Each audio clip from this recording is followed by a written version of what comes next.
بسم الله الرحمن الرحيم الحمد لله رب العالمين له النعمة وله الفضل وله الثناء الحسن وصلوات الله البر الرحيم والملائكة المقربين على سيدنا محمد أشرف المرسلين وحبيب رب العالمين اللهم علمنا ما جهلنا وذكرنا ما نسينا وانفعنا بما علمتنا وزدنا علما وإنا نعوذ بك من حال أهل النار رب اشرح لي صدري ويسر لي أمري واحلل عقدة من لساني يفقه قولي آمين أما بعد الله تبارك وتعالى dit dans le Coran honoré وتعاونوا على البر والتقوى ولا تعاونوا على الإثم والعدوان, c'est-à-dire entraidez-vous pour les œuvres de bien et l'obéissance à Allah,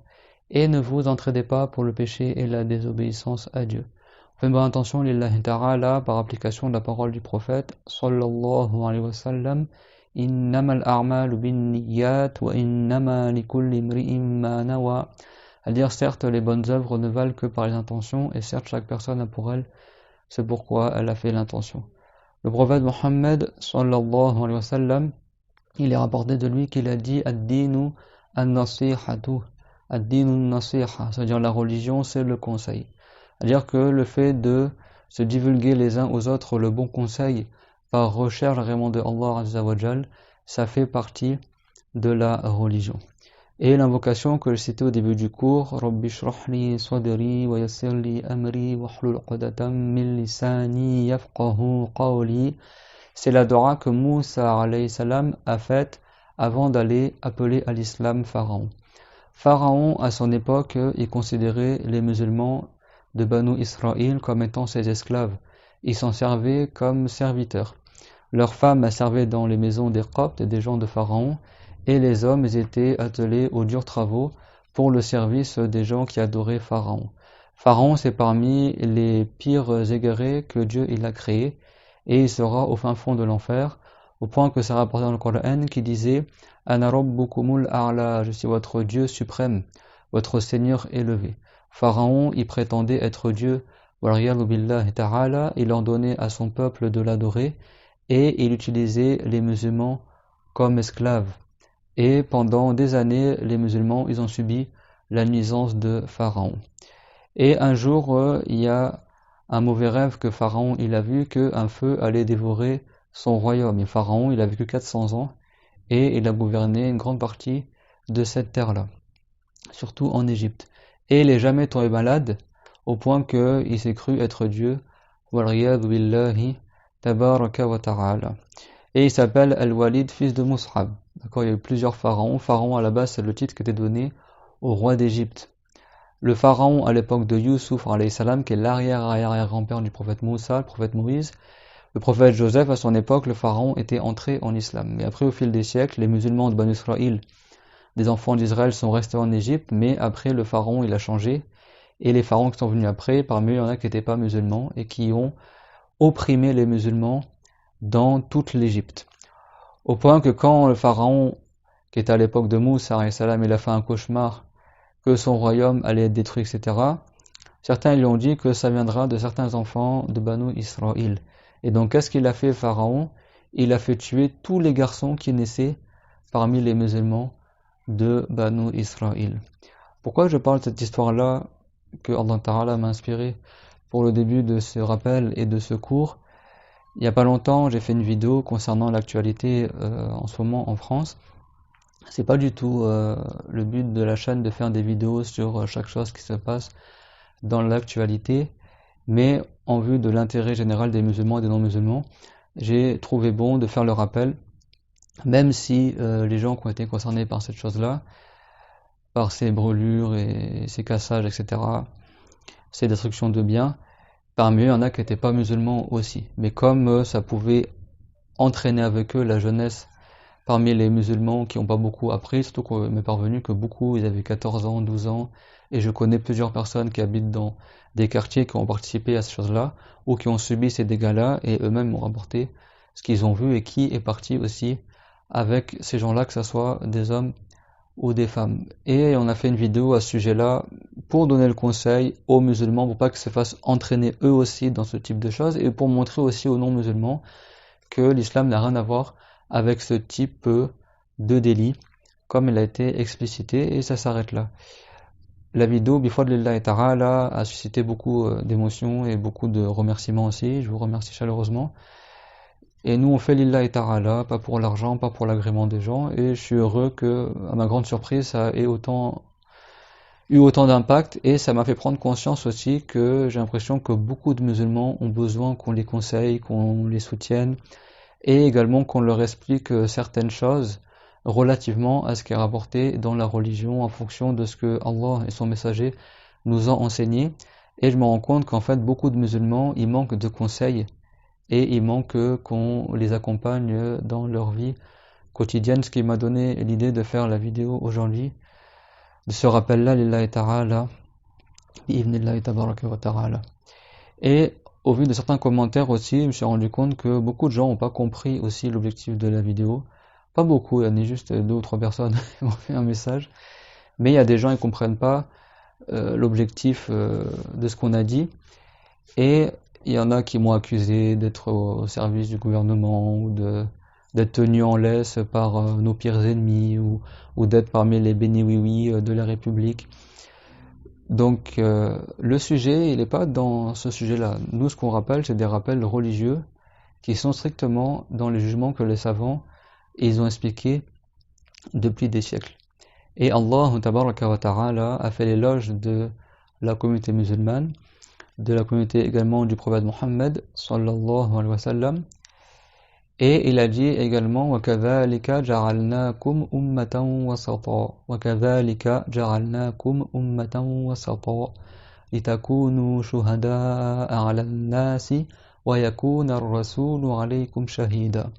Cette ayah qui est rapportée dans Surat al-Baqarah, dans le Coran honoré, après que Dieu ait mentionné la Kaaba, la maison sacrée qui se trouve à la Mecque, qui se trouve pile au centre de la terre, pile entre l'Orient et l'Occident, Allah Ta'ala, il a fait une belle comparaison dans le Coran honoré, et il a dit, et de même, nous avons fait que vous soyez une communauté du juste milieu. C'est-à-dire, tout comme la Kaaba, elle est pile entre l'Orient et l'Occident, et bien votre communauté, elle est pile entre les deux extrêmes.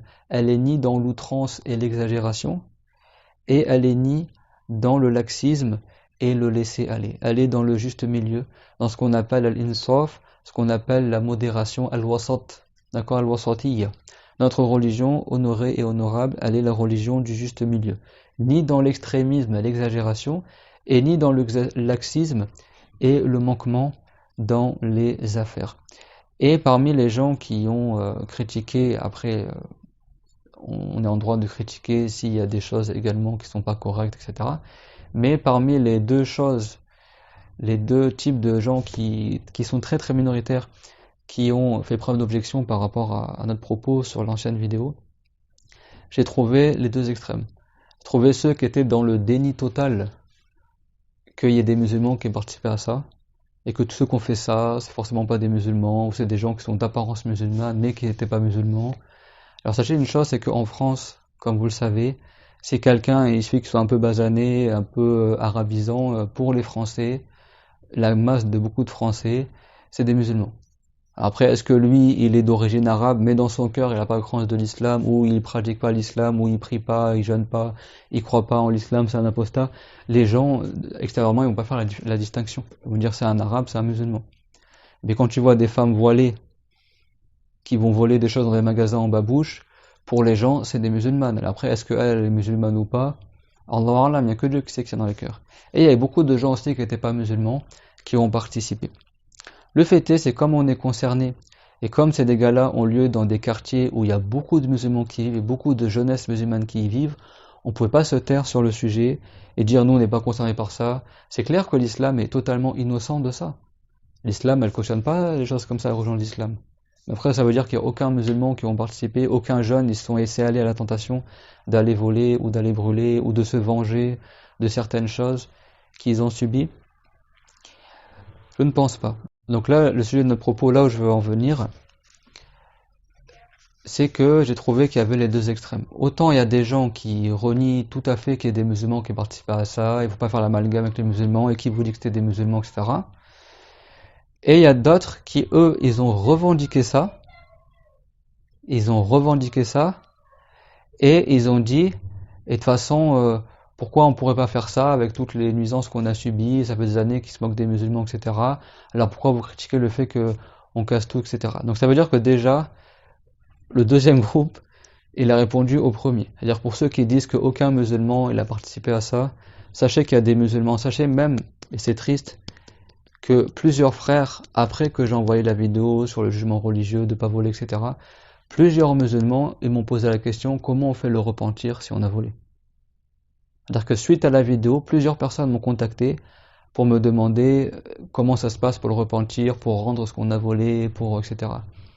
Allahu A'lam. Donc le conseil, il profite. Et si quelqu'un il est innocent, il profite quand même du conseil. Et je suis pas en train de dire que c'est les musulmans qui ont fait ça et que c'est l'islam qui a ordonné ça. Non, pas du tout. Et j'ai pas dit que tous ces gens-là étaient des musulmans.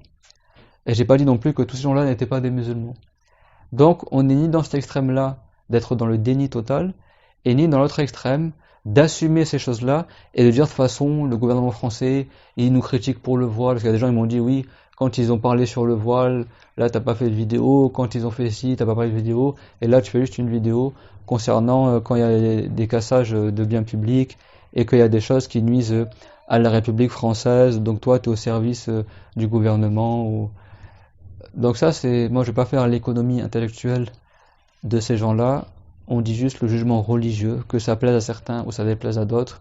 Si ça plaise à certains non-musulmans, l'islam c'est comme ça déplaît à certains musulmans, ça reste comme le jugement de l'islam. On n'est pas là à adapter les jugements religieux pour faire plaisir soit aux non-musulmans ou soit aux musulmans. وَكَذَلِكَ جَعَلْنَاكُمْ أُمَّةً وَسَطًا. Dieu l'a dit, et de même, nous avons fait que vous soyez une communauté du juste milieu. Et dans le Sahih d'Al-Bukhari, le prophète Mohammed, il a récité cette ayah de Surat Al-Baqarah, et il a expliqué le mot wasata, et il a dit udulan ou adlan, c'est-à-dire une communauté qui est digne de confiance, qui est dans la juste mesure. Dans la juste mesure. Bien sûr, là on parle de gens qui sont musulmans et qui ont appris la religion et qui appliquent bien la religion et qui connaissent bien la religion. Et il y a beaucoup de jugements aujourd'hui, surtout en France, que beaucoup de gens ne connaissent pas. Et sachez une chose, c'est que le vivre ensemble entre musulmans et non-musulmans, ça existait depuis l'époque de Moussa, alayhi salam, ça existait depuis l'époque du prophète Mohammed, sallallahu alayhi wa sallam. C'est pas du tout quelque chose de nouveau qui est apparu en 2023 dans la société française. Ça fait des siècles que les juifs et les chrétiens y vivaient en harmonie, au Maroc, en Algérie, en Tunisie, en Palestine. Depuis l'époque du prophète même, il y a des chrétiens de Najran qui ont fait un pacte avec le prophète Mohammed, alayhi salatu wassalam. À l'époque de Omar, il y a eu des pactes qui ont été faits aussi avec des gens du livre. C'est-à-dire que le vivre ensemble intercommunautaire, interreligieux, il existe depuis l'époque du prophète, alayhi salatu wassalam, et le prophète nous a expliqué et nous a donné les jugements et les règles pour que cela se fasse de la bonne manière. C'est pas aujourd'hui, en 2023, les gens ils découvrent, soi-disant c'est pas compatible, pas vivre ensemble en France, etc. Déjà, si quelqu'un ne supporte pas de vivre en France et qu'il considère qu'il y a une trop grande nuisance pour sa religion en France, en islam il y a des jugements. Si quelqu'un il peut plus pratiquer sa religion en restant dans un pays non musulman, c'est un devoir qu'il fasse l'hijra et qu'il parte, ce qu'on appelle la hijra. S'il peut toujours pratiquer, comme c'est le cas en France, c'est pas un devoir qu'il fasse la hijra. Mais si quelqu'un, lui, il habite dans une région où il y a beaucoup de nuisances contre les musulmans, où il s'imagine qu'en France c'est devenu impossible de pratiquer l'islam, ce qui n'est pas du tout le cas, mais bon, imaginons que ces gens-là, ils ont raison. Et ben, dans le Coran, Dieu l'a dit, en rapportant la parole des anges qui blâmeront les musulmans qui n'ont pas voulu faire l'hégire à Médine et qui ont préféré quitter l'islam pour éviter la nuisance des mouchriquines à la Mecque. C'est-à-dire plutôt que de quitter la Mecque, ils ont choisi de rester à la Mecque et de rester vivre parmi les gens qui les nuisaient, et ils ont préféré quitter l'islam. Et que ces gens-là après seront perdants dans l'au-delà. Qu'est-ce qu'ils leur diront, les anges? Alam takun ardullahi wasi'a. Alam takun ardullahi wasi'a. Dire la terre de Allah, elle n'était pas assez vaste. C'est-à-dire que si toi tu n'avais pas les moyens de fuir les nuisances des mouchriquines à l'époque du prophète, on parle. Alayhi salatu wa salam, et on y reviendra sur les nuisances des mouchriquines, qui n'ont rien à voir avec les nuisances que les musulmans y subissent en France. Ce que les musulmans y subissent en France, c'est strictement rien du tout par rapport à ce qu'ils ont subi, les compagnons du prophète, alayhi salatu wa salam, à l'époque de l'appel à l'islam avant la conquête de la Mecque, et qu'est-ce qu'ils ont subi également les enfants d'Israël, les musulmans de Banu Israël, à l'époque du prophète Moussa, alayhi salatu wa salam. Hasil, Dieu il a dit Alam takun ardullahi wasi'a, à dire vous n'aviez pas d'excuses. Pourquoi vous n'êtes pas parti ailleurs? Si tu ne peux pas aller à Médine, bah va ailleurs, dans une région où tu pourras pratiquer. T'as pas d'excuses.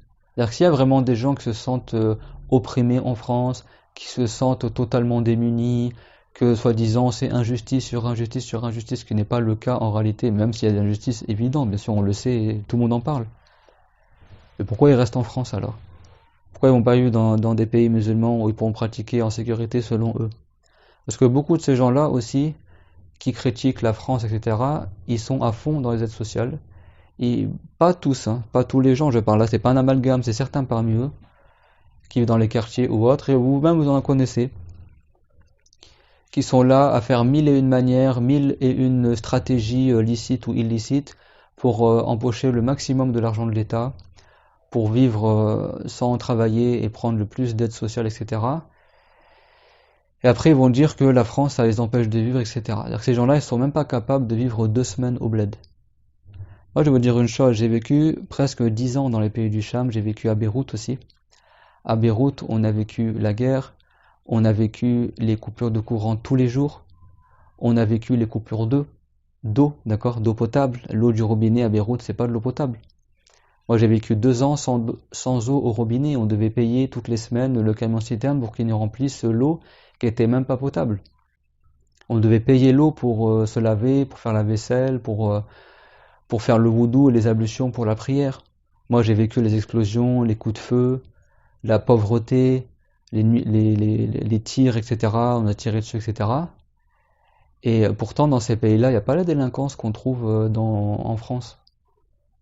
Et pourtant, eux, ils vivent dans des vraies conditions de misère. Et en Syrie, après la guerre, c'est pareil. Et au Yémen, c'est pareil. Et en Palestine, c'est pareil. C'est quoi ces musulmans, certains musulmans de France, qui font les victimes, Zarma, on subit trop de nuisances, tout le monde nous déteste, etc. Alors que vous avez tout.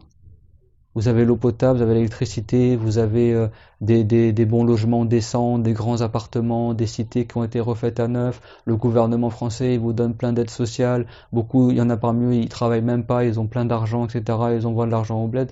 Et après, vous vous dites que la France, elle est contre vous. Il y a une très mauvaise mentalité chez malheureusement certains musulmans de France. Ils sont trop dans la mentalité binaire. Et beaucoup d'entre eux, c'est des extrémistes. C'est des extrémistes qui apprennent la religion avec des gens qui sont extrémistes. Pour eux, c'est soit t'es musulman et t'es parmi les gentils, soit t'es pas musulman, t'es parmi les méchants. Pour eux, c'est blanc et noir. C'est-à-dire binaire, dans le sens qu'il y a le bien et le mal. Tac. Et en gros, ceux qui sont français sont forcément des ennemis de l'islam. Ceux qui sont maghrébins, c'est forcément des musulmans. Il y a plein de maghrébins qui sont pas musulmans. Il y a plein de maghrébins qui sont juifs et chrétiens. Il y a des Français qui sont musulmans. Il y a des Maghrébins qui détestent l'islam. Il y a des Français qui aiment l'islam. Il y a des Français qui aident les musulmans. Il y a des Maghrébins qui combattent les musulmans. Ça n'a strictement rien à voir. Il faut arrêter de diviser comme ça en deux, de croire que tout le monde en France est raciste. Tout le monde, si c'est un Français, forcément il est raciste. Il y a des musulmans qui volent, qui mentent, qui font des délits. Et après, quand ils se font arrêter par la police, ils insultent la police et disent ouais, la police c'est des racistes, ils sont contre les musulmans, etc. Mais tu ferais la même chose dans un pays musulman, la police musulmane, elle t'arrêterait aussi. Bien sûr, je généralise pas, je parle juste de certains cas. Il y a une mauvaise mentalité chez certains ignorants qui sont là à nourrir une haine contre tout ce qu'ils jugent être pas des musulmans, ou même des fois cette haine-là se dirige même contre des musulmans. Il ne faut pas être dans cette manière de penser-là. Ça fait pas partie de l'islam. Et arrêtez de croire que tout le monde est contre vous, que vous êtes des victimes. Bien sûr, il y a des victimes, bien sûr, il y a des injustices. Mais à l'époque de Pharaon, quand il a su que celui qui allait renverser sa royauté, c'était un des enfants d'Israël, c'est-à-dire des enfants de Banu Israël plutôt, des enfants d'Israël qui étaient musulmans, parce qu'à l'époque, Banu Israël, c'était des musulmans. Un des gens qui était parmi les musulmans du peuple de Moussa. Et ça, c'était avant que Moussa soit prophète. Quelle décision il a pris Pharaon? Et dites-moi si en France, ils ont déjà pris cette décision-là. Pharaon, il a décidé de tuer tous les nouveau-nés garçons qui allaient naître de parmi les musulmans pour être sûr que la personne qui renversera sa royauté ne sera jamais là. Et il a fait tuer, à chaque fois qu'un enfant naissait chez les musulmans, il les faisait tuer. À la fin, ce sont même les gens de Pharaon, les gens qui adoraient Pharaon, qui sont venus affolés voir Pharaon, et ils ont dit, si tu continues comme ça, il n'y aura plus personne pour nous servir chez Banu Israël, il ne restera que des femmes.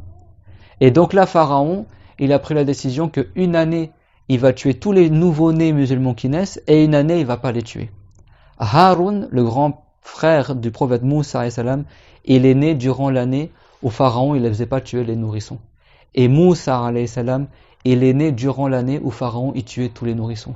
Donc Allah Ta'ala, comme il a dit, وَأَوْحَيْنَا إِلَى أُمِّ مُوسَى, que Dieu l'a inspiré à la mère de Moussa, de Moïse, de cacher son bébé Moussa dans un petit radeau, dans un petit berceau qu'elle a mis sur l'eau et qu'elle a attaché avec une corde. Et quand les gardes de Pharaon sont entrés dans sa maison, ils n'ont pas trouvé Moussa, ils l'ont pas tué. C'est comme ça que Moussa a échappé à la mort et qu'après est devenu un prophète et qu'après c'est lui qui a sauvé le peuple de Banu Israël et qui a fait tomber la royauté de Pharaon.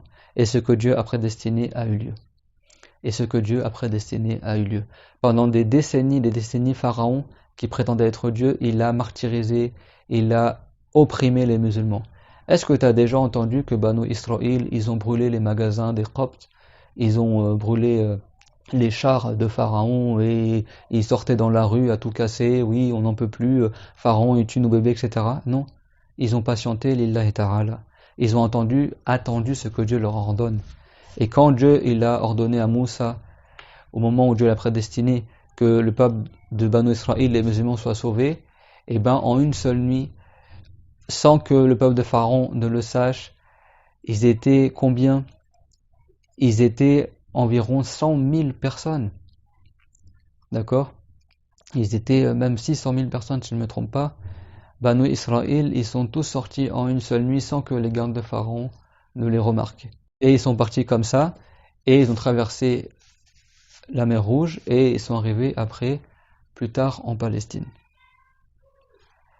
Est-ce qu'il y a eu des vengeances? Est-ce qu'ils ont décapité Pharaon? Est-ce que c'est ça ce que Dieu il a ordonné? Ça, c'est un exemple parmi tant d'autres. C'est un exemple parmi tant d'autres. Et malgré ça, avant que tout cela se passe, quand Moussa est devenu prophète, Allah Ta'ala, il n'a pas envoyé Moussa pour qu'il se venge de Pharaon et qu'on brûle tous leurs maisons et tous leurs magasins et tous leurs chars et on tue leurs chevaux et on vole leur argent, etc. Écoutez bien ce que Allah Ta'ala il a dit concernant le prophète Moussa et que Moussa a demandé à Allah qu'il fasse que son frère il l'aide aussi dans sa mission de prophète, et Dieu l'a accordé également, il a exaucé l'invocation de Moussa et il a accordé également la mission de prophète à son frère Haroun. Et les deux, ils sont partis voir Pharaon. Pourquoi ils sont partis voir Pharaon? Allah Ta'ala, il a dit idhaba ila fir'auna innahu tagha. Partez vous deux voir Pharaon, car certes Pharaon a fait preuve d'injustice. Pourquoi Dieu l'a envoyé Moussa et Haroun aller voir Pharaon? Pour aller le tuer? Pour aller brûler son palais? Pour aller se venger de toutes les nuisances qu'ils ont subies? Non. Est-ce que Dieu l'a dit partez le voir et insultez-le et maudissez-le et menacez-le? Non. Dieu l'a dit فَقُولَا لَهُ قَوْلًا لَيْنًا لَعَلَّهُ يَتَذَكَّرُ أَوْ يَخْشَى. Dans Sourate Taha, alors dites-lui des paroles douces.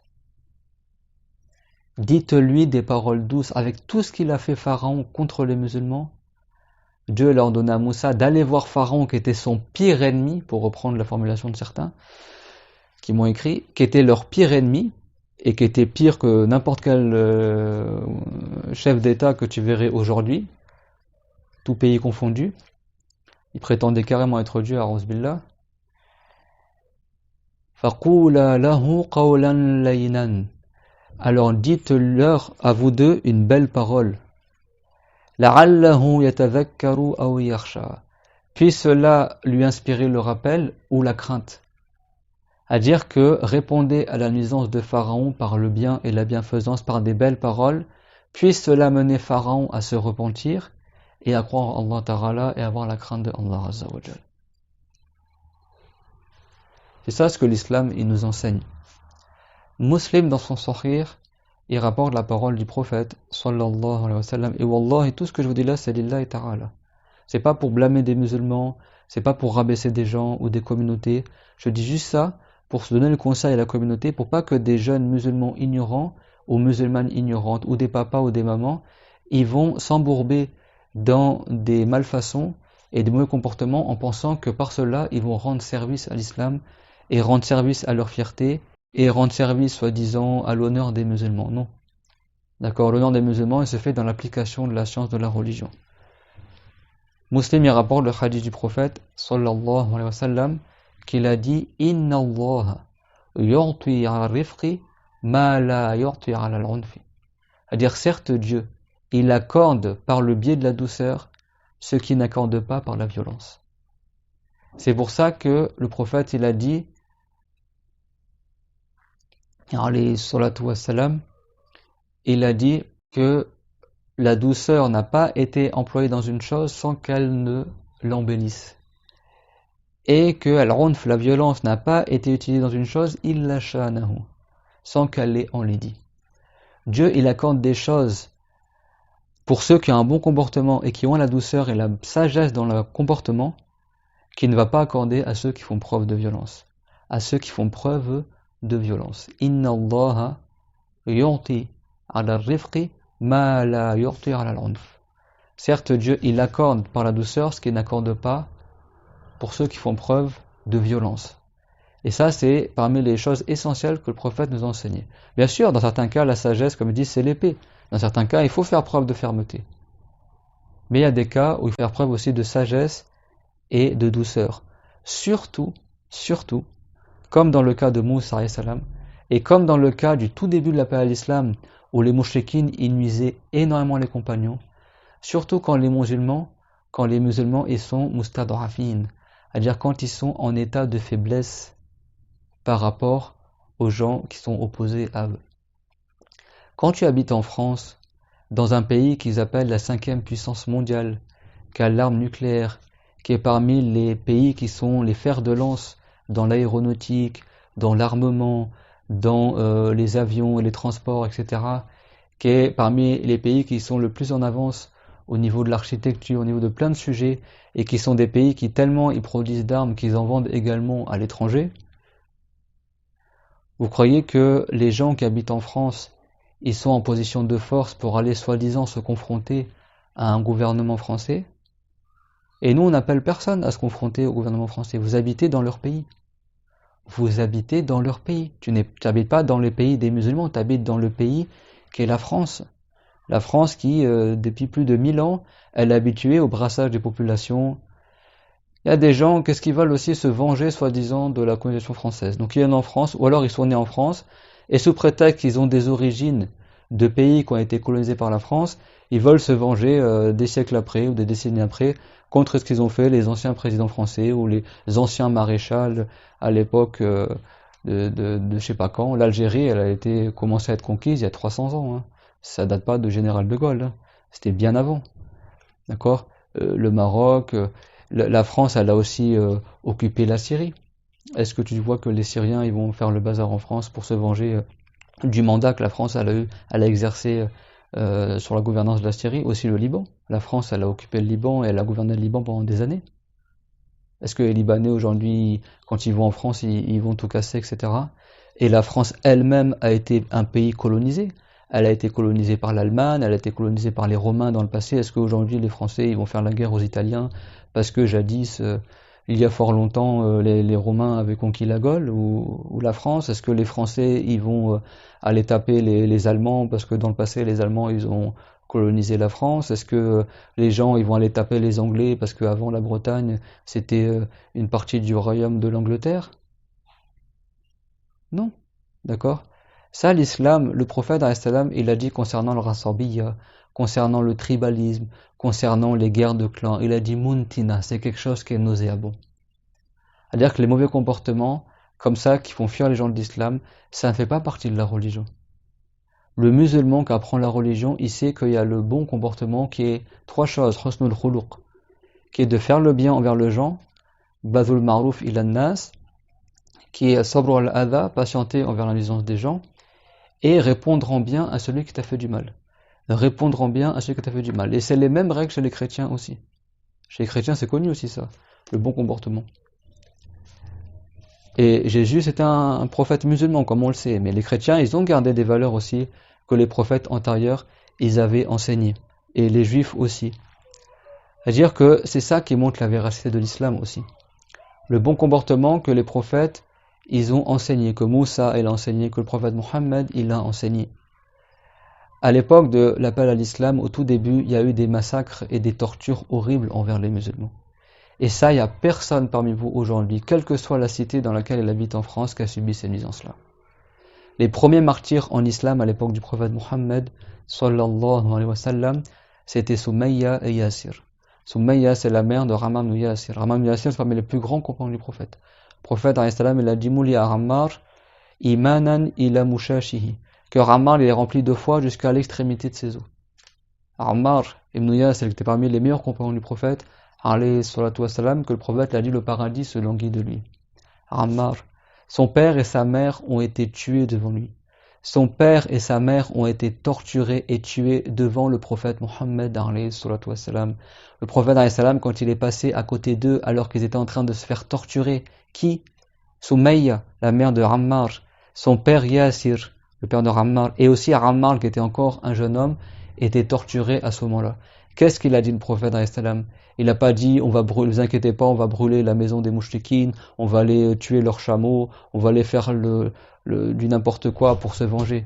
Et il a dit non, il n'a pas dit ça. Il a dit, Sabran ala Yasir, maw'idukumul jannah. Il a dit, patientez, ô vous, la famille de Yasir, votre rendez-vous sera au paradis. Ça ne veut pas dire qu'en islam, on ne fait que subir et on ne se défend pas et on ne fait rien du tout. Non. Mais à cette époque-là, Allah tabaraka wa ta'ala n'avait pas autorisé au prophète Mohammed de combattre les mouchriquines. Pourquoi Dieu n'avait pas autorisé au prophète Mohammed ainsi qu'aux musulmans de combattre les mouchriquines? Parce qu'ils étaient mustadrafin, parce qu'ils étaient en état de minorité et de faiblesse. Ils n'avaient pas les moyens physiquement, ni au niveau du nombre, ni au niveau de la politique, de combattre les mouchriquines. Et que s'ils le faisaient, ils allaient, comme on dit en français, se tirer une balle dans le pied. Ça veut dire qu'ils allaient plus nuire à l'intérêt des musulmans que leur être profitable. Et là, on parle qu'ils subissaient quoi comme nuisance? Des pires tortures. Vous savez comment elle est morte, la mère de Ammar ibn Yasir?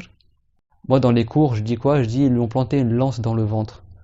Une lance dans le ventre. Le ventre, on peut l'utiliser dans le sens métonymique, l'intérieur du corps de la personne. Je dis ça par pudeur.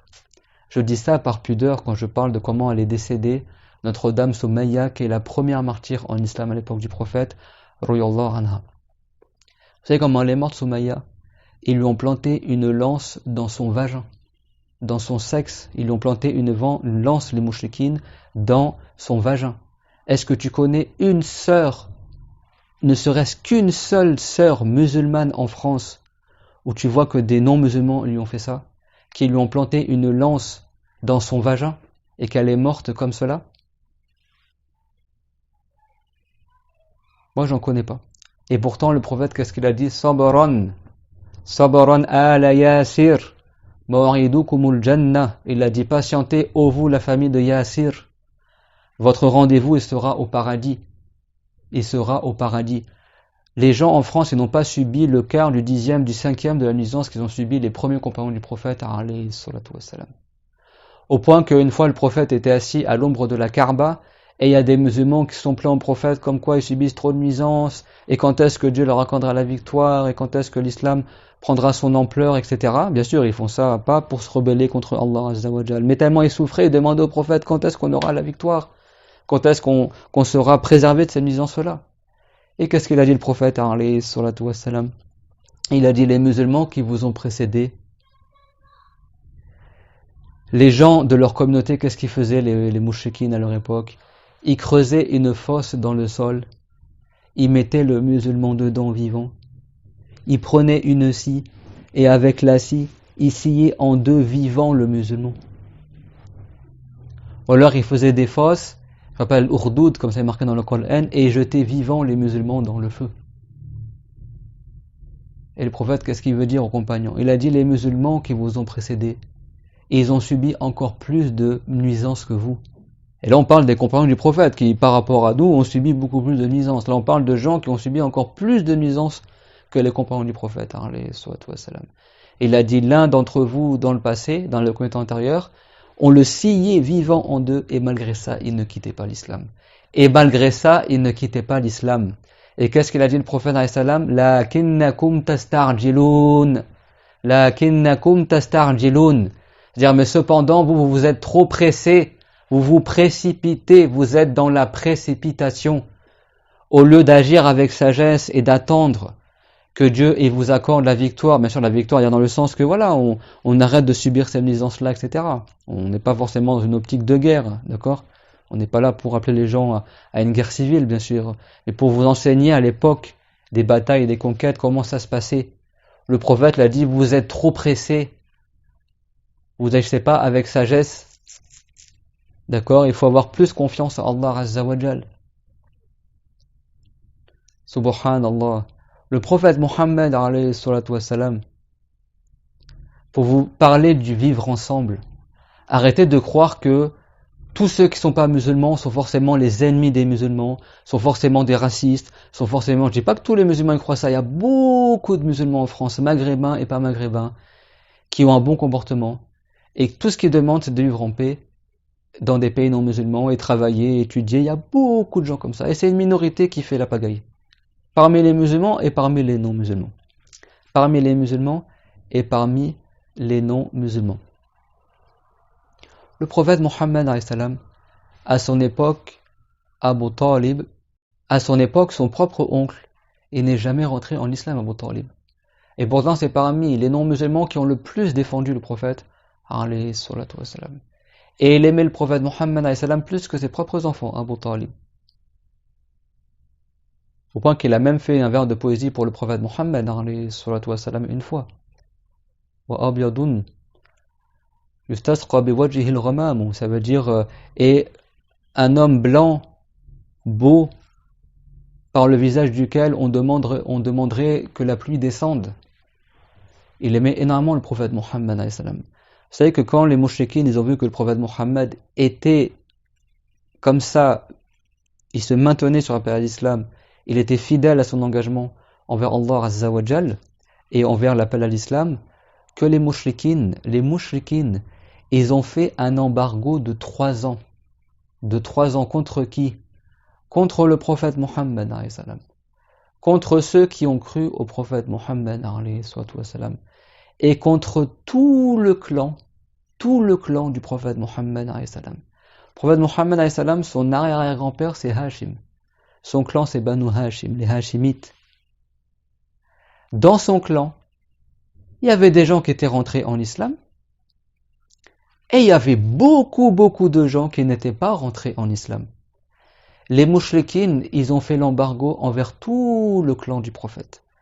Envers les musulmans qui ont cru au prophète Mohammed et envers les non-musulmans mais qui étaient de la famille du prophète Mohammed. On parle du vivre ensemble. Même les non-musulmans de la famille du prophète Mohammed, ils vivaient en bons termes avec les musulmans qui ont cru au prophète Mohammed et ils ont soutenu le prophète Mohammed.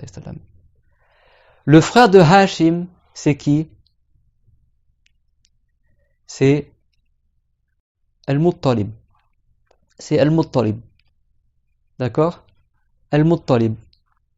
Al-Muttalib, c'était le frère de Hashim. C'était 4 frères. Tu avais Hashim, Al-Muttalib, Abdul Shams et Nawfal. 4 frères. Ça donnait 4 tribus après. Rothman, par exemple, Ibn Affan, il est la tribu de Nawfal. Le prophète Mohammed est la tribu de Hashim. Il y en a, ils sont la tribu de Al-Muttalib. Et le grand-père du prophète, c'est pas Al-Muttalib, c'est Abdul Muttalib, qui était le neveu d'Al-Muttalib. Qui a été nommé Abdul Muttalib parce que une fois Al-Muttalib il a fait croire que c'était son esclave parce qu'il avait honte de son neveu qui était mal habillé. Il s'appelle Shaybatul Hamd.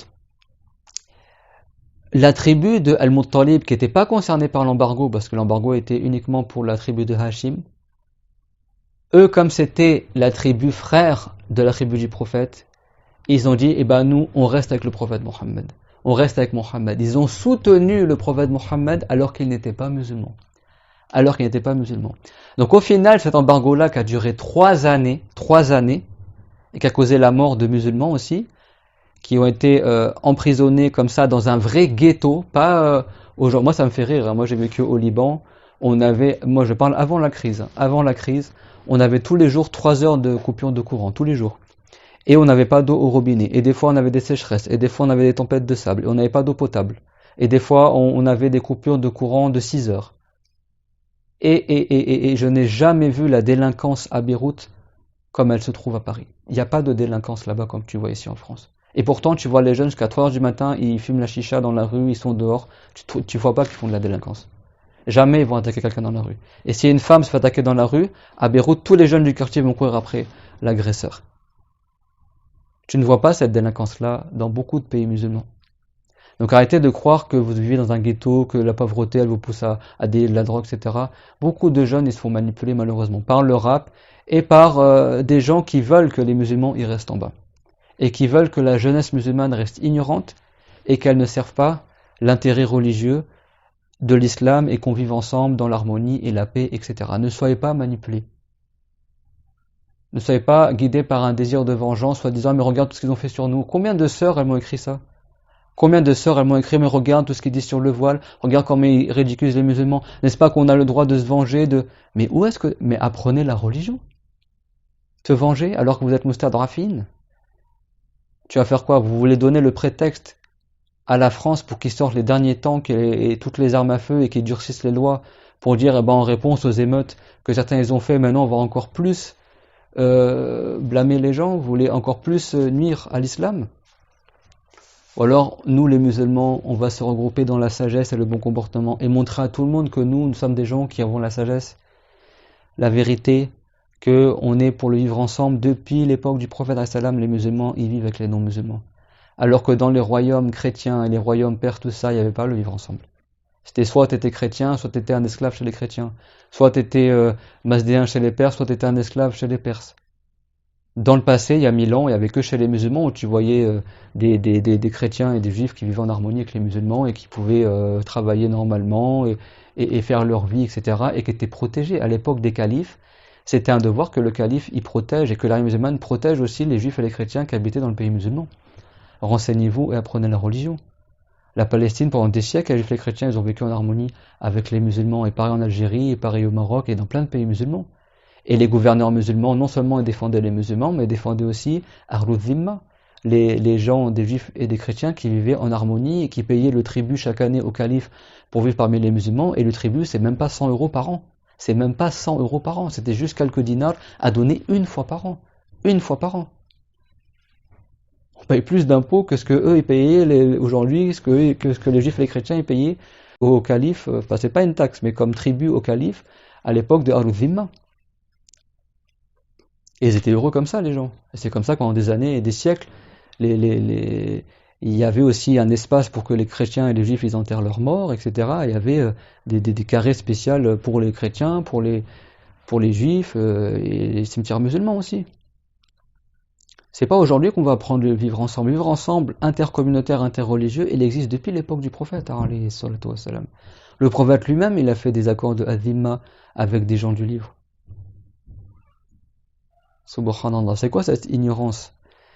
Et donc, pour revenir à l'histoire que je disais, les musulmans étaient Moustadrafin. Bilal al-Habashi, qui était un esclave, qui était chez les mouchrikines, son maître, quand il a su qu'il était rentré en islam, il le jetait sur le sol, ardent, en plein soleil, et il mettait des rochers brûlants sur son torse, pour le torturer. Il lui disait « Ahadun ahad, ahadun ahad ». Des nuisances et des nuisances et des nuisances que le prophète, il a subi. Au bout de 3 ans d'embargo, parce que Al-Muttalib n'était pas concerné, Banu Muttalib, par l'embargo, mais par solidarité avec la famille du prophète, ils se sont joints au prophète Mohammed alors que beaucoup d'entre eux n'étaient pas musulmans. Et ils ont souffert avec les musulmans alors qu'ils n'étaient pas musulmans. Et ils ont subi l'embargo pendant 3 ans alors qu'eux-mêmes n'étaient pas musulmans. Et se sont soutenus. C'est pour ça que le prophète Mohammed il a dit que Hashim, Banu Hashim, Et Banu Muttalib ka shay'in wahidin, et il a comme ça entrecroisé ses doigts. Il a dit, on était une seule famille avant l'appel à l'islam, et après l'appel à l'islam, on est resté soudés. On est resté soudés. À dire que ceux qui étaient rentrés en islam de Banu Hashim ou Muttalib, ils ont soutenu le prophète parfois, au prophète Mohammed, et ceux qui n'étaient pas musulmans, ils ont soutenu le prophète Mohammed, sallallahu alayhi wa sallam, par solidarité, par clan familial, parce qu'ils étaient dans l'injustice, parce qu'ils ont subi et victimes d'injustice. 3 ans ça a duré, au point que certains mouchriquines, ils ont eu pitié quand ils entendaient de loin les enfants arabes de Banu Hashim et Muttalib en train de pleurer de faim. À la fin, ils ont décidé d'arrêter l'embargo. Ils ont dit, on est en train de tuer notre propre famille, nos propres frères arabes, on est en train de les tuer. Et les mouchriquines, ils ont fait un pacte et ils ont arrêté l'embargo. Après, il y a plusieurs versions pour cette histoire-là.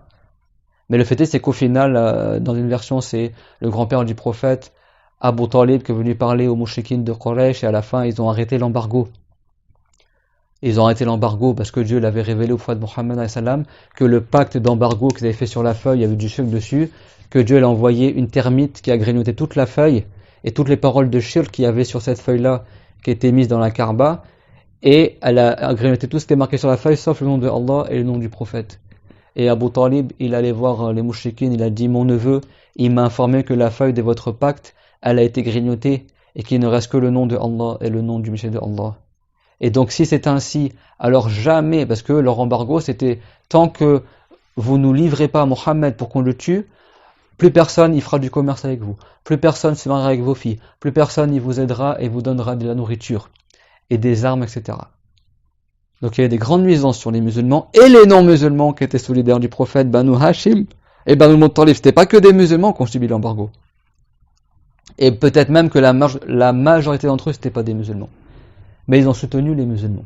Donc arrêtez votre, comme ils disent là, votre raisonnement là, dualiste et binaire, soit t'es musulman, t'es un ami, soit t'es pas musulman, t'es un ennemi. Il faut apprendre la religion. On n'est pas dans Machiavel, il y a les gentils et les méchants, et c'est aussi simple que ça. Non. Non. Il y a beaucoup de Français non musulmans qui sont tristes de ce qui arrive aux musulmans aussi, et qui soutiennent les musulmans. Et la France, elle aide beaucoup les musulmans dans beaucoup de sujets.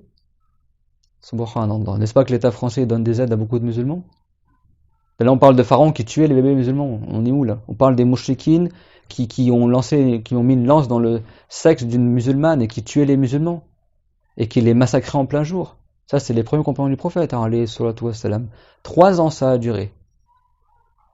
Et donc, ils ont dit, soit vous nous livrez Mohammed, on le tue, soit on continue l'embargo. Abu Talib leur a parlé, il leur a dit, si mon neveu l'a menti et que la feuille n'a pas été grignotée, nous on vous livre Mohammed, vous le tuez ou vous le tuez pas. Qataltum aw istahyaytum. Soit vous le tuez, ou soit vous avez honte de le tuer, et vous le tuez pas, vous faites ce que vous voulez de lui.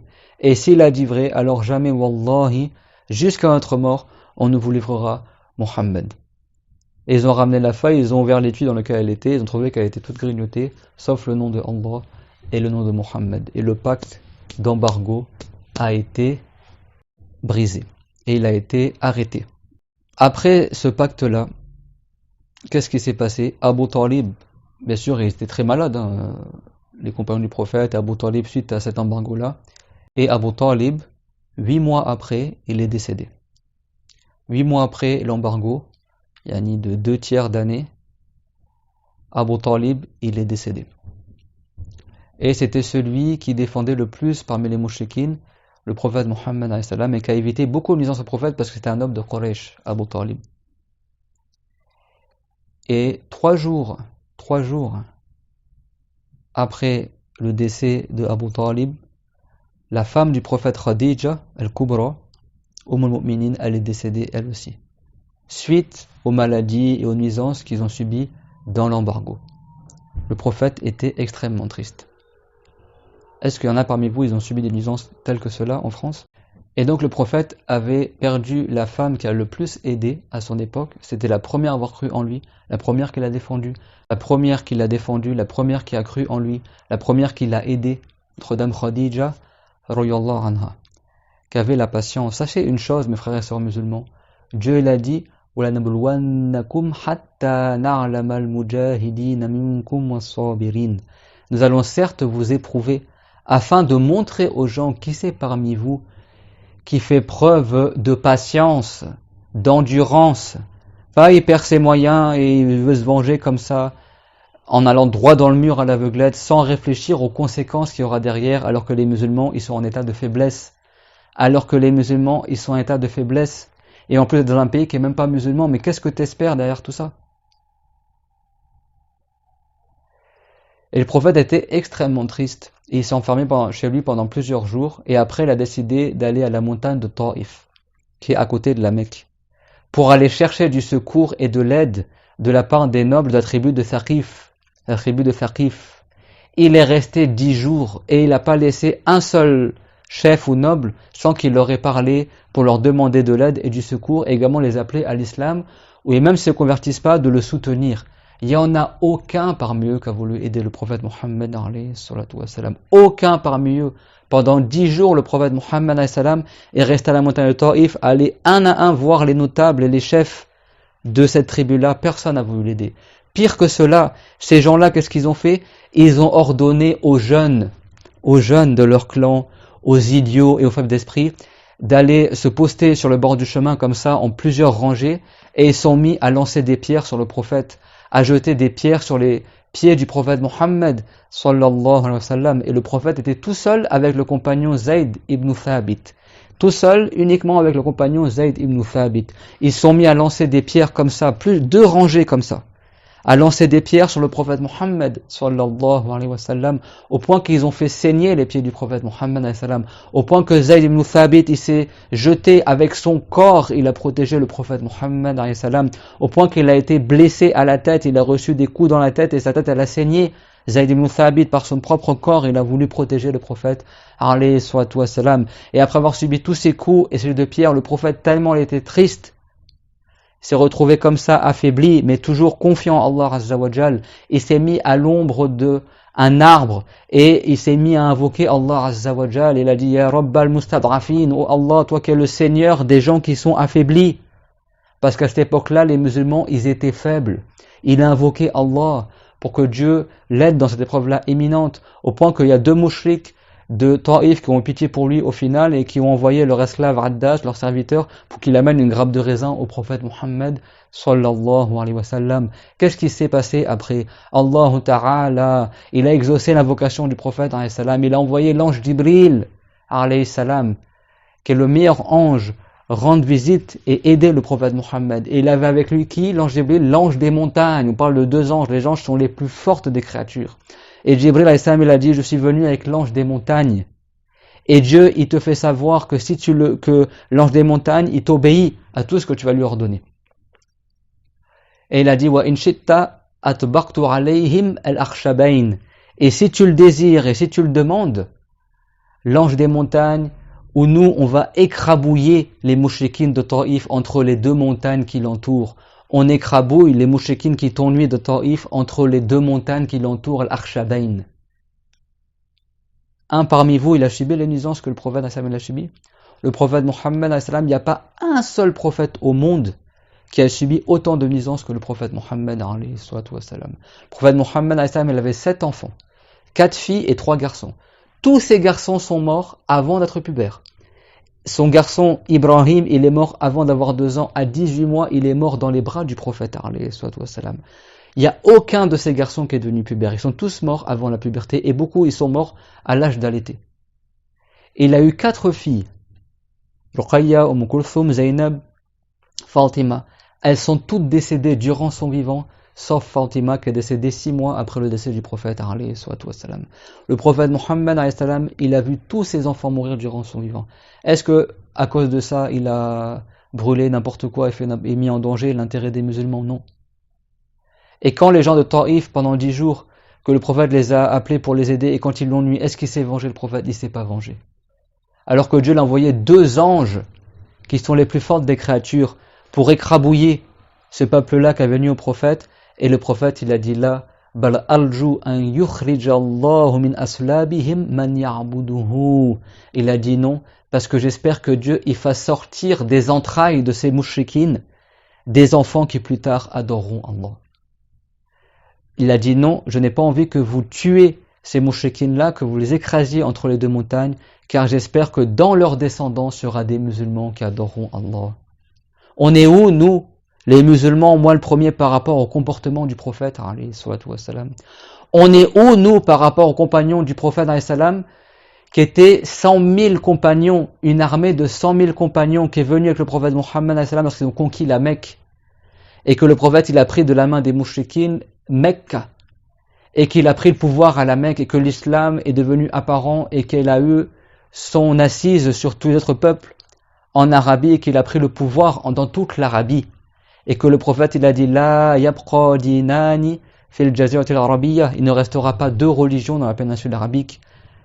L'islam, elle avait pris toute sa gloire, et ils ont pris la Mecque des mouchriquines, et que le prophète, il a eu entre ses mains le sort des chefs mouchriquines qui avaient survécu, qui ont été les pires ennemis envers lui. Et le prophète, qu'est-ce qu'il leur a dit une fois qu'il a eu à sa merci, à sa miséricorde, ces gens-là? Est-ce qu'il s'est vengé, le prophète? Est-ce qu'il les a décapités? Est-ce qu'il a fait brûler leur maison, brûler leur voiture, brûler leur famille, etc. Qu'est-ce qu'il a dit, le prophète, alayhi salatu wassalam? Ma va tavunnuna anni fa'ilun bikum. Qu'est-ce que vous pensez que je vais faire de vous? Et là, les mouchriquines, ils ont eu peur, les chefs mouchriquines qui étaient, avant, ils faisaient les fiers et ils martyrisaient les musulmans et les brimaient. Il a dit, Naqul akhun karim ibnu akhin karim. Nous disons, tu es un frère arabe, honoré, fils d'un frère arabe honoré, tu es parmi nous, tu es parmi les nobles de notre tribu. Et le prophète, alayhi salam, qu'est-ce qu'il a dit? Le prophète, on ne l'achète pas par des belles paroles. Mais le prophète, il applique ce que son Seigneur lui a enseigné, de faire preuve de miséricorde, pour l'intérêt de l'islam et pour l'intérêt des gens, pour qu'ils voient que l'islam c'est la vérité. Il a dit Sa'aqulu lakum mithla ma qalahu akhi Yusuf. Il a dit, je vais vous dire la même chose que mon frère Youssouf a dit. La tafriba alaykumul yawm. Il n'y a pas de rancune envers vous aujourd'hui. Idhabu fa antum tulaqa. Partez, certes vous êtes libres. Youssouf alayhi salam, n'est-ce pas que ses 10 grands frères ont essayé de le tuer? N'est-ce pas que ses 10 grands frères ont essayé de le tuer? Et qu'après Youssouf, il a été vendu par ses propres frères, vendu en tant qu'esclave au ministre d'Égypte. Et malgré tout ce qu'il a subi, 80 ans après, quand il y a eu une famine en Palestine et que Yaqub alayhi salam envoyait ses 10 garçons demander de l'aide au gouvernement égyptien et que c'était Youssouf alayhi salam qui était devenu le trésorier d'Égypte et le ministre d'Égypte, et que lui, il a reconnu ses 10 grands frères, alors que ses 10 grands frères ne l'ont pas reconnu. Il aurait pu faire d'eux ce qu'il voulait. Il aurait pu faire d'eux ce qu'il voulait. Les faire mourir de faim, les emprisonner. Et quand ses frères, ils l'ont reconnu, et qu'ils ont eu honte de ce qu'ils ont fait, et qu'ils ont vu que Dieu, il a accordé la victoire à Youssouf, après tout le mal qu'il a subi de la part de ses frères, qu'est-ce qu'il a dit Youssouf? La tafriba alaykumul yawm. Il n'y a point de rancune envers vous aujourd'hui. À dire, je vous pardonne tout ce que vous m'avez fait. Et on repart sur des bonnes bases. Et on repart sur quelque chose de nouveau, sur un bon comportement et un vivre ensemble de meilleure qualité. Ça, c'est l'enseignement qu'on a vu du prophète Moussa alayhi salam, du prophète Youssouf, du prophète Muhammad sallallahu alayhi wa sallam. La tafriba alaykumul yawm. Certes, il y a des injustices. Certes, nous, on n'agrée pas d'injustice. Mais qu'est-ce qu'il a dit Allah azza wa jal?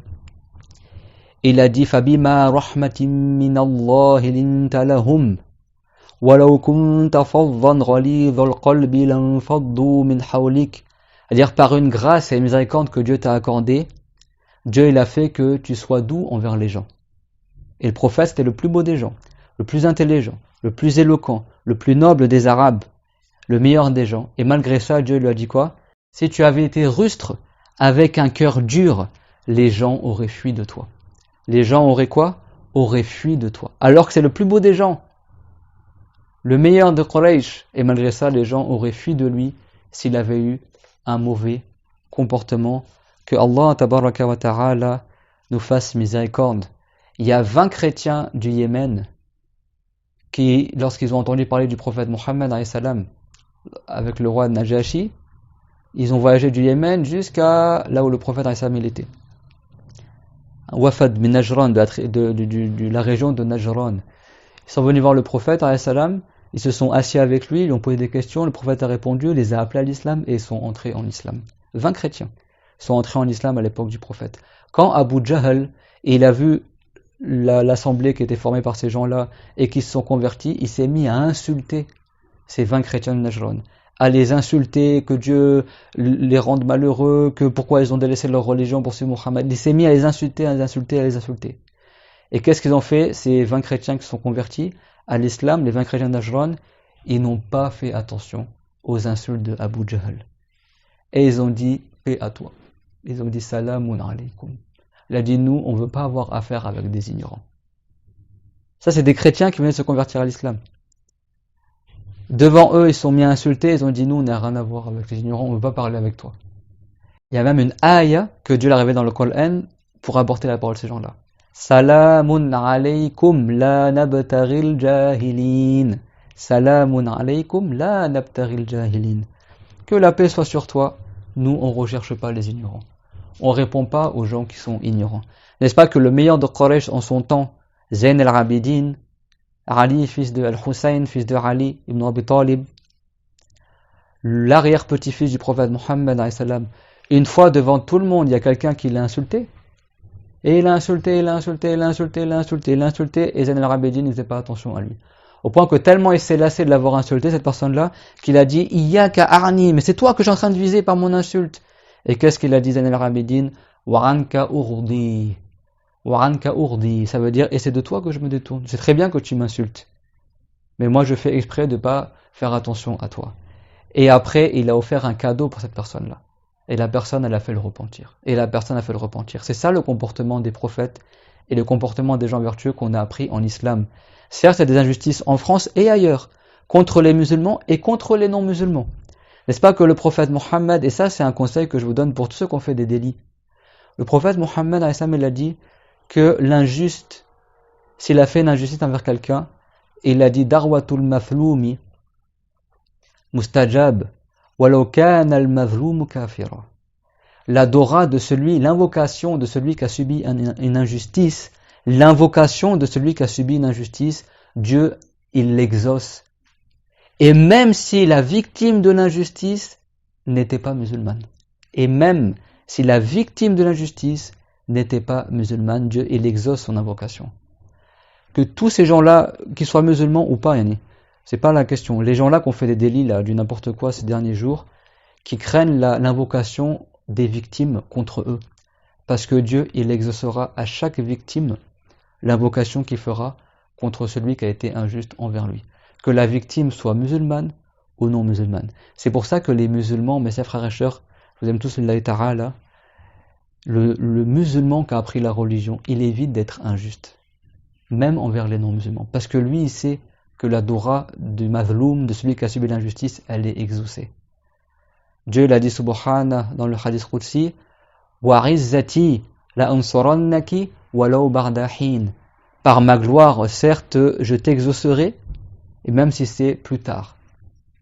En s'adressant à l'invocation, c'est-à-dire que Dieu, il a promis d'exaucer l'invocation de celui qui a subi une injustice, même si c'est pas maintenant qu'elle sera exaucée, mais plus tard. Craignez l'invocation de celui qui a subi l'injustice et ne soyez pas injuste envers vous-même en faisant du péché et du haram, ni envers les autres, qu'ils soient musulmans ou non musulmans. C'est ça que le prophète Mohammed sallallahu alayhi wa sallam nous a enseigné. Donc quand on a parlé de respecter certaines lois en France, c'est pas pour faire plaisir à un tel, ou parce que des gens demandent de dire des choses. Non, pas du tout. C'est des jugements réels en religion. Surtout que quand les musulmans ils sont en état de faiblesse quelque part, il n'y a aucun profit à faire des choses comme ça, de la violence. Déjà, Dieu, il n'accorde pas par la violence des choses qu'il accorderait par la douceur. Deuxième chose, Dieu il a dit tilka ad-darul akhiratu naj'aluha lilladhina la yuriduna 'uluwan fil ardi wala fasada. Cette demeure-là de l'au-delà, nous la faisons qu'elle soit pour ceux qui ne veulent pas faire preuve de supériorité sur terre et semer la corruption et le désordre sur terre. Les savants ils disent la yasluhu an-nasu fawda la yasluhu an-nasu fawda la sarata lahum wa la sarata lahum idha juhaluhum sadu. Ça veut dire que ça c'est les savants musulmans qui disent ça. La société ne peut pas être vertueuse, les gens ne peuvent pas être socialement bien si c'est le désordre. La yasluhu an-nasu fawda la sarata lahum. Si les gens n'ont pas de chef et que c'est le désordre, ils pourront pas vivre bien. Wala sarata lahum idha juhaluhum sadu. Et les gens n'auront pas de chef si ce sont des ignorants qui les gouvernent. Si ce sont des ignorants qui les gouvernent. Donc apprenez la religion au lieu d'avoir seulement des esprits de vengeance. Il y en a qui veulent se venger de la colonisation française, un siècle après. Il y a des gens qui veulent se venger de ce qu'ils ont subi à l'école, ou ils ont subi dans le métro, ils ont subi en France ou en dehors de la France. C'est pas l'islam, ça. De se venger tout le temps, la haine, la haine, la haine, la haine. Apprenez à pardonner, apprenez à patienter. Apprenez à surmonter les épreuves en montrant la dignité de comportement. Parce qu'il y a beaucoup de gens, ils regretteront les méfaits qu'ils ont fait envers vous s'ils voient que vous répondez en bien à leurs méfaits. Et ça, c'est dans le Coran. Et ça, c'est dans le Coran. Dieu l'a dit que si tu réponds en bien envers ton ennemi, tu vas trouver que ça deviendra ton meilleur ami, ou un ami hamim, un ami chaleureux envers toi. Il y a beaucoup de bien. Dieu l'accorde par la douceur, ce qu'il n'accorde pas par la violence. Et on termine par la parole de Allah tabaraka wa ta'ala qui dit dans le Coran honoré: Ud'u ila sabili rabbika bil hikmati wal maw'izatil hasanah. Appelle au sentier de ton Seigneur, à la voie de l'islam, avec la sagesse et avec la bonne exhortation. Avec la sagesse, c'est-à-dire de faire les choses qu'il faut au bon moment et les choses adéquates, et à l'endroit où il faut, wal maw'izatil hasanah, et avec l'exhortation, avec la bonne exhortation. Wajadilhum billati hiya ahsan, et débat avec les non-musulmans de la bonne manière, avec la meilleure manière. Inna rabbaka huwa a'lamu biman dalla an sabilihi wa huwa a'lamu bil muhtadin. Certes, ton Seigneur, il sait mieux que quiconque qui c'est qui est égaré et qui c'est qui est bien guidé. Donc quand tu débats, peut-être la personne à qui tu parles, demain, elle sera bien guidée. Peut-être son état il va s'améliorer. Dieu sait plus que tout autre qui c'est qui est égaré et qui c'est qui est bien guidé.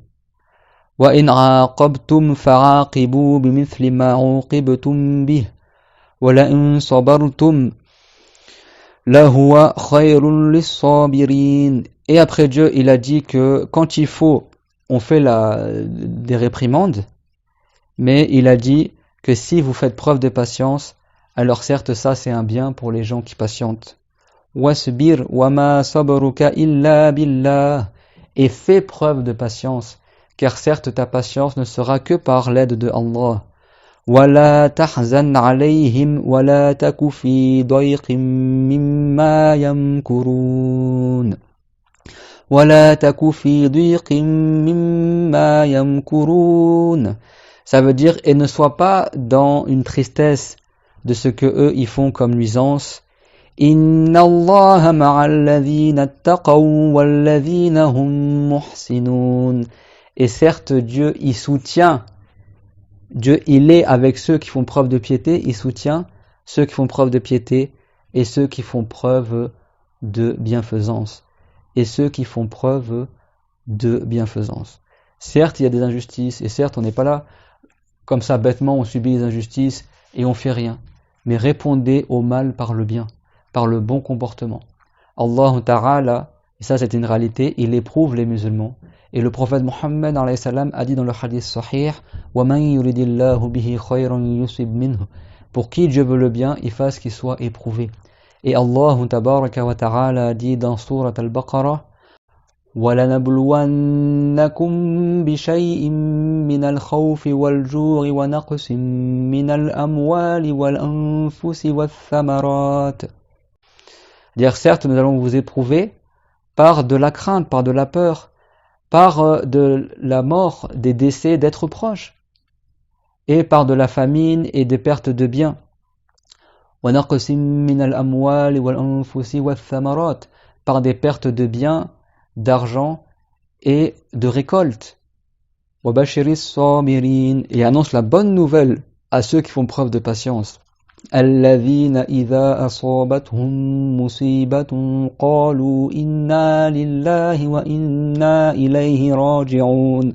Ceux que lorsqu'ils sont atteints par une épreuve, ils disent certes à Dieu nous appartenons, et certes à son jugement nous retournerons. Inna lillahi وإنا إليه راجعون أولئك عليهم صلوات من ربهم ورحمة. Ces gens-là en particulier, ils ont des miséricordes particulières de la part de Allah Azza wa Jal et une miséricorde. وَأُولَئِكَ هُمُ الْمُهْتَدُونَ. Et ces gens-là sont les gens qui auront la guidance. Donc nous disons comme Allah Ta'ala a dit dans le Coran, وَقُولُوا لِلنَّاسِ حُسْنًا. Ça veut dire et dites aux gens du bien, des bonnes paroles. Et Allah Tabaraka wa Ta'ala dit également dans le Coran honoré, idfa' billati hiya ahsanu as-sayyi'ah nahnu a'lamu bima yasifun. Repousse par la meilleure manière la malfaisance, le mal. Si on te fait du mal, repousse-le par la meilleure des manières, car certes Dieu sait tout de ce qu'ils font. Dieu est tout puissant et Dieu sait très bien qu'est-ce qui se passe. Et je vous donne un dernier conseil, c'est qu'il y a peut-être des gens qui aimeraient justement que les musulmans y partent en guerre, qui aimeraient trouver des prétextes pour faire encore plus de mal aux musulmans, qui aimeraient qu'il y ait la discorde entre les musulmans et les non-musulmans en France par exemple, ou en dehors de la France. Donc ne soyez pas le terreau de cette discorde-là, ne faites pas des choses qui vont faciliter cela et accélérer ce processus malsain. D'accord, ce processus malsain. On sait très bien que parmi les signes de la fin du monde, il y aura beaucoup de guerres, beaucoup de batailles entre les musulmans et aussi les non-musulmans. Donc soyez pas les fers de lance de cet incendie qui, une fois allumé, sera très très dur à arrêter. Donc ma parole, c'est pas pour faire plaisir à quelqu'un ou à quelque chose. Ma parole, c'est de vous rappeler dans ma modeste condition, moi je ne suis qu'un frère parmi d'autres, mais de vous rappeler des jugements religieux qu'en islam, on fait toujours prévaloir l'intérêt général des musulmans. Et il n'est pas sans savoir de votre part que nous sommes à la fin du monde et que le prophète il a dit tatadar alaykum al-umam tadariyakum ala qasrati taram, qu'on a à l'époque où le prophète l'a dit que les communautés vont encercler les musulmans de toutes parts, tout comme vous encerclez un plat de nourriture tanaluna minhu, chacun y prend ce qu'il veut. Aujourd'hui, les musulmans, ils ne sont pas en état de force et on est entouré par des gens qui ne sont pas musulmans. Parmi eux, il y a des ennemis de l'islam, parmi eux, il y a des gens qui ne sont pas des ennemis de l'islam.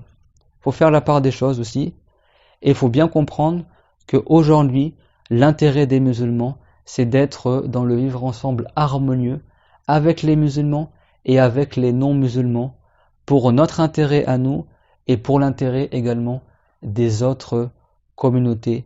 Allah Ta'ala nous ordonne dans le Coran de faire preuve de bienfaisance. Inna Allah ya'muru bil adli wal ihsani wa ita'i dhil qurba wa yanha 'anil fahsha'i wal munkari wal baghi ya'idhukum la'allakum tadhakkarun. Certes Dieu, il ordonne la bienfaisance, l'équité, le maintien des liens entre les proches parents, et il vous interdit le blâmable et l'outrance et la turpitude. Dieu vous exhorte, puissiez-vous en tirer leçon.